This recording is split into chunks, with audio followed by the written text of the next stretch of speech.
Ser de izquierda tiene su innegable atractivo. En los colegios, las universidades, los medios de comunicación, todos los días nos dicen que para ser buenas personas, para tener supuesta empatía y para, por supuesto, estar a la moda, uno tiene que ser un buen izquierdista. Pero yo elijo rechazar categóricamente a la izquierda y en este video te doy mis 5 razones.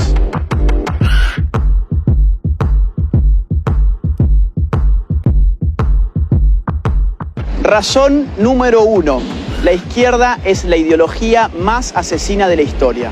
Izquierda y derecha son categorías políticas que nacen en el marco de la Revolución Francesa. Los jacobinos, la primer fuerza de izquierda, por así decirlo, del mundo occidental, fueron los primeros en establecer un gobierno de partido único, que a través del Comité de Salvación Pública asesinó a más de 35.000 personas por no adherir o por oponerse al régimen revolucionario a través de lo que se llamó el terror. Pero el siglo XX vería llegar al poder a la izquierda socialista a través del movimiento comunista bolchevique, de tipo marxista-leninista y maoísta. Entre 1917 y 1991, estos llevaron adelante las matanzas más cruentas de nuestra historia moderna.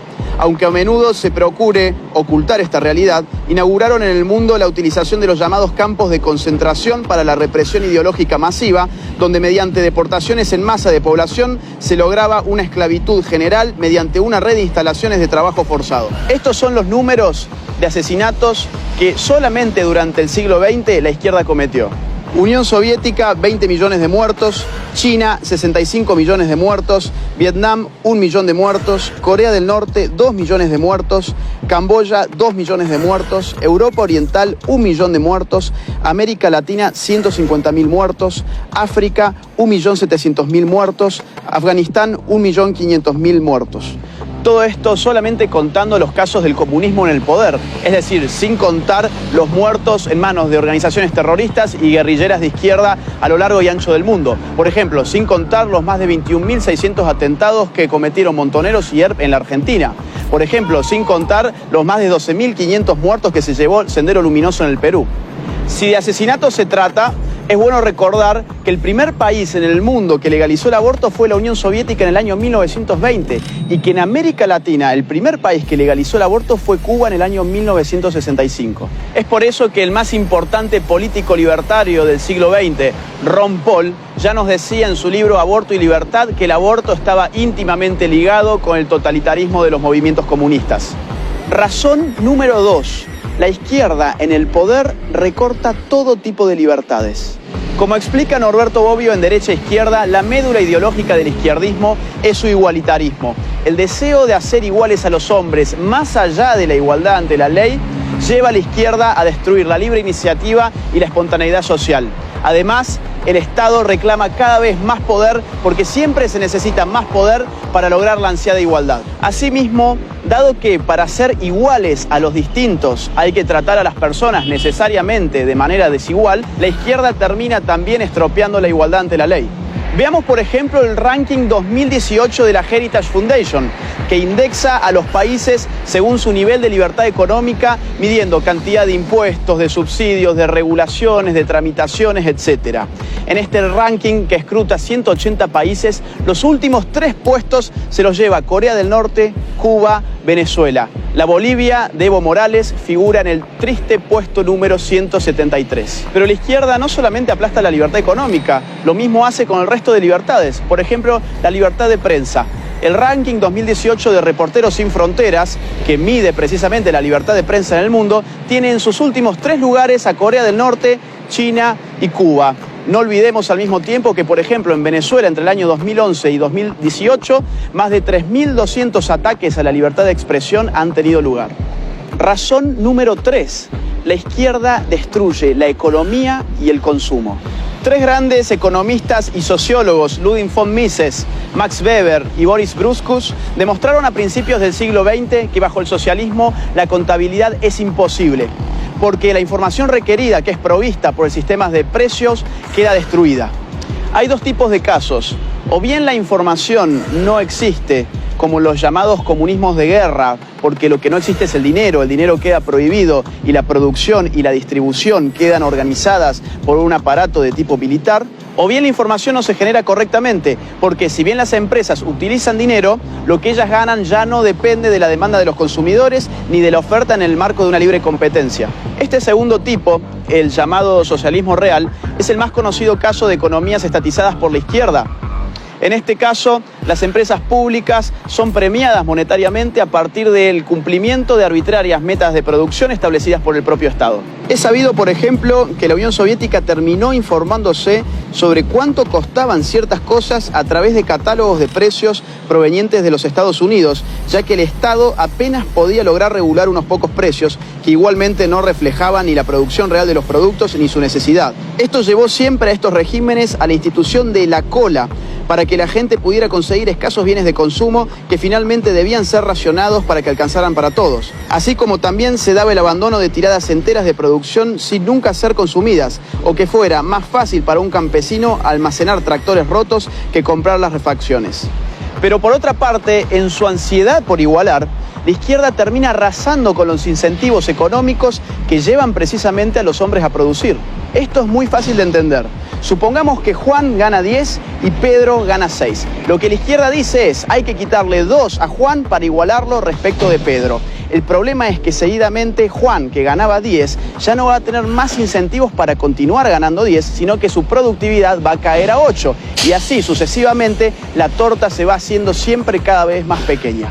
Si a la redistribución compulsiva le sumamos un Estado que va avasallando los derechos de propiedad, que afecta a la iniciativa privada, que engrosa cada vez más el sistema público y aumenta sus regulaciones, tal como siempre ocurre en los regímenes de izquierda, lo que veremos afectarse en definitiva y de forma indefectible es la economía.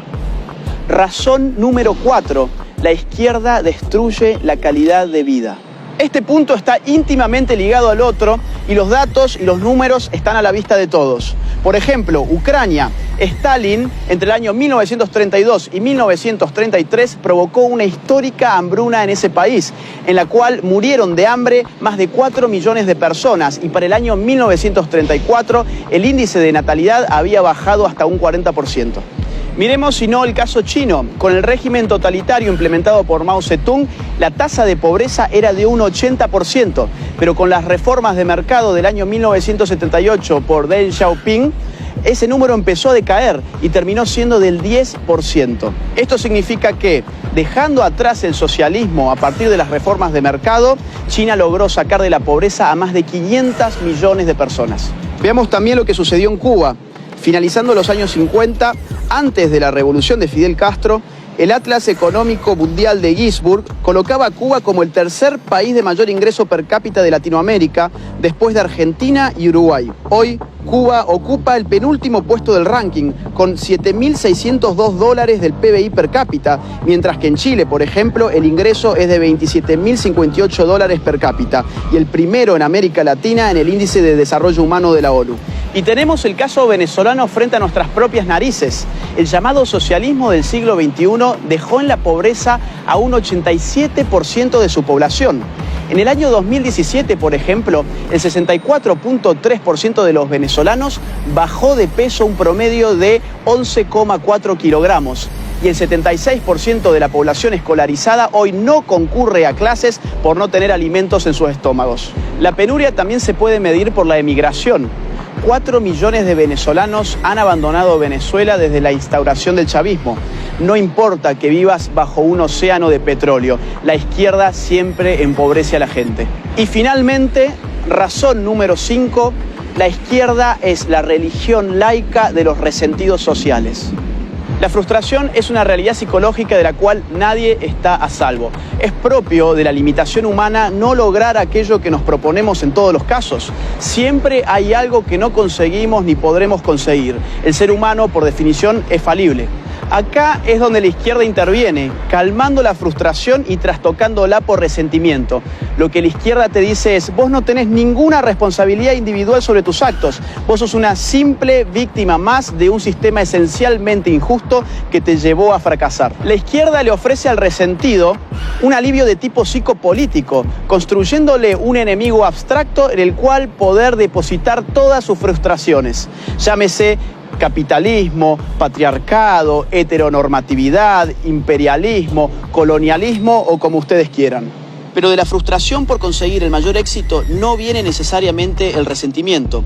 Puede venir el denodado esfuerzo hacia la autosuperación en la medida en que la persona identifique en su fracaso aquella cuota de responsabilidad individual que le compete y se proponga remediarla.